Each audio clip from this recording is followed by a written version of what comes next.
So, you want to play the trumpet. First question, are you really sure you want to play the trumpet? This thing? Okay, well, there's plenty of ways to play the trumpet. There's a lot of ways to play the trumpet poorly. If you try to blow in that would be one version of it. Take the mouthpiece and blow in here, that's going to be another way to play it poorly. There's a few ways to play it well, if that's what you're going for, I guess.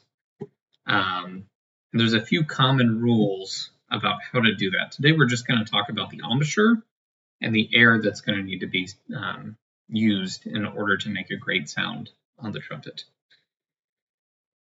So your airstream, aka you've got your lungs that have air in them, you're going to blow that air into the trumpet. That's going to create what we call a standing wave, which allows the instrument to resonate.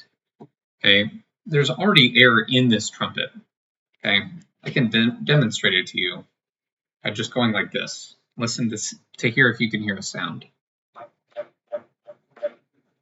So that's just me activating the air that's already inside the trumpet. I can even get it to change pitches if I hold it right.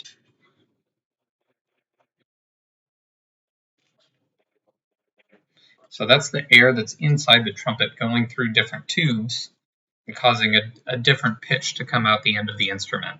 Okay, we can get a much better sound on the trumpet. I don't think you go to many orchestra concerts and hear that sound, because that's not the sound we want to make on the trumpet. So we're going to use our air to get a better sound on the instrument.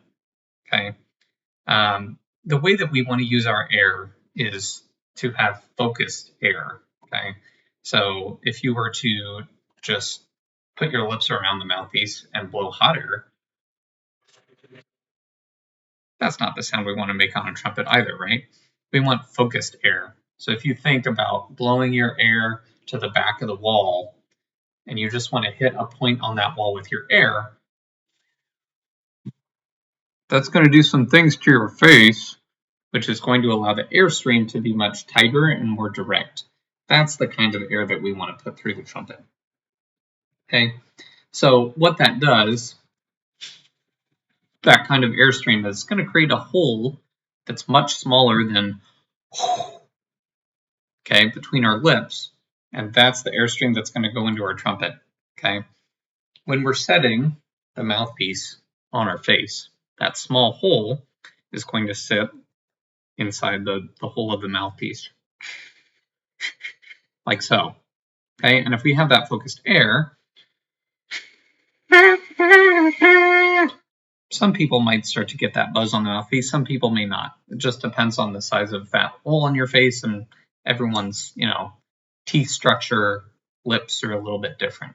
Okay, but generally speaking, for everyone, we do want that mouthpiece to not be too low so that the top of the rim is not sitting on the lip itself. We want it to sit above the lip, but not so high where now the bottom rim is going to sit on the bottom lip. We don't want that either. So none of the rim of the mouthpiece is going to sit on the pink part of our lip here.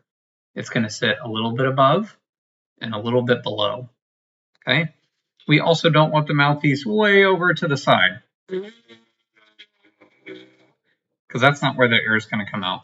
You also have these really strong muscles, or will become strong the longer you play the trumpet, that is going to help keep that smaller hole in the center of your lips in place. So we want those muscles to be in use, and if the mouthpiece is way over here, those muscles aren't really helping keep that tight hole that we want to blow the air through for the trumpet.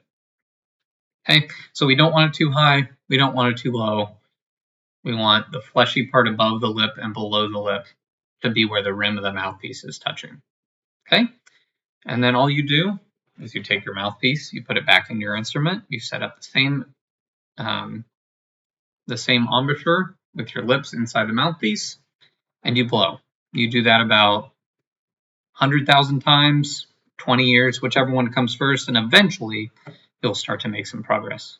Good luck.